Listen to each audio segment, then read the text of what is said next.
everybody, and welcome to another art sesh with Mrs. C. I hope you're all doing okay. The weather's been lovely today, so I've been out and about, which has been super.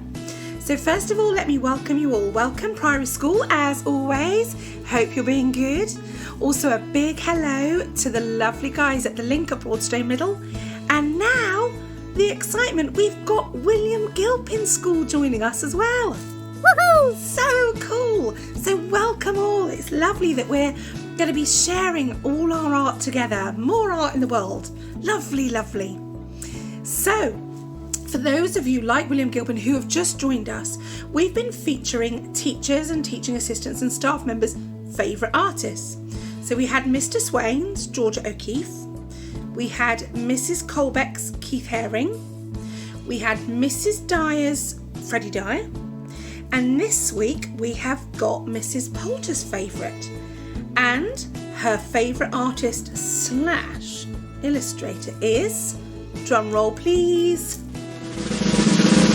Quintin Blake. Now Quintin Blake is absolutely fascinating because actually when she mentioned him, I can't believe I've not thought about doing this before because, well, I don't know if any of you know, but actually I've written and illustrated a book or two myself.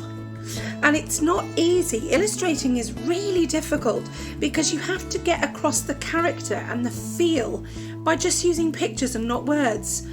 And actually doing this that I did the BFG, which I will show you my tutorial at the end. It looked easy, but it was really quite tricky. It's a great challenging one, so you're going to enjoy it. It'll be worth the effort, I promise. So a little bit of information. Quintin Blake used to draw with what's known as a dip pen. So a little bit like a fountain pen, but a very, very hard and sharp edge. He used to dip it into the ink and actually almost sort of scratch it onto the paper. You'll notice with all of his illustrations, there are hardly any soft lines. They're all hard, jagged lines. And that's because the dip pen has got a really sharp edge. Now, I didn't use a dip pen. I used a very fine brush pen, but actually a fine liner is perfectly good enough.